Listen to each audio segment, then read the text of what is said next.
I look to a day when people will not be judged by the colour of their skin, but by the content of their character. These are the words of the famous Martin Luther King, who led African American citizens to be empowered and seek equality. I hope these words got your attention, because they got mine. I am a Pakeha 12-year-old boy living in New Zealand in 2019, yet Martin Luther King's words from all those years ago are sadly still relevant today.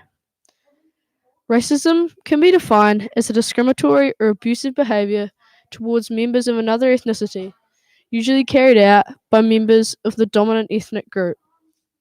These behaviours are cruel and have a lasting effect on a person's identity and well-being. In researching and writing this speech, I looked at my own identity. I've come to realise the privilege I have as a white male in New Zealand. I know that I am unlikely to be picked on because of my skin colour. I know that I'm going to be understood when I talk. I know that it will always be acceptable to speak my language. I know that people will have no trouble pronouncing my name correctly. I could go on.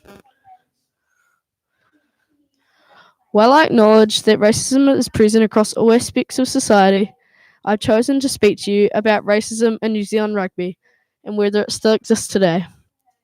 Despite making progress, I suggest to you that it does.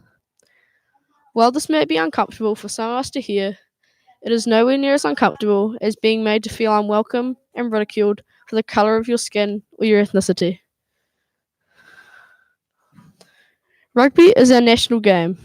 It is a game I enjoy playing for its physical nature, skillful plays, and teamwork and the friendships I have made. Rugby is often spoken about as a sport that promotes racial harmony. It's easy to think that racism does not exist, as we have a national team on the world stage that is made up of players from varied ethnicities and cultures. But that was not always the case. Imagine a game of under 12 rugby, where a coach is seen to be talking about the opposition, who are mainly of Polynesian or Māori ethnicity, saying, while pointing to his head, "They might be bigger than us and faster than us, but they're not smarter than us." This type of statement implies that Māori and Pacific players are only good for their physical strength and athletic ability, and that the coach and his team were not as ethnically diverse, were more intelligent. When most people think about the racism in New Zealand rugby, they usually think about the All Blacks and the Springboks in the 20th century. The All Blacks first toured South Africa with racial segregation in 1928.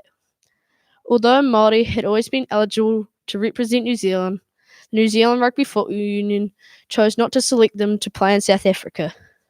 In 1928, this meant leaving behind some great players like the legendary George Napier. Racist team selection led to growing questions of team selection policies. All this came to a head during the iconic Springbok tour of New Zealand in 1981. At this time, it became apparent that parts of New Zealand society would no longer support the discriminatory selection process that saw black players left out of the South African team, and closer to home, people questioned the treatment of Māori and Pacific Islanders and our society as a whole. The Springbok tour opened up the discussion on racism in New Zealand, and I acknowledge that we have come a long way, but it does not mean the end of racism in New Zealand rugby. Racism in New Zealand rugby today.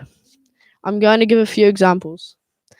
In 2011, students from St Bede's College, after suffering a defeat in a game of rugby, took it upon themselves to write racist comments on Facebook about students from the winning Wesley College team.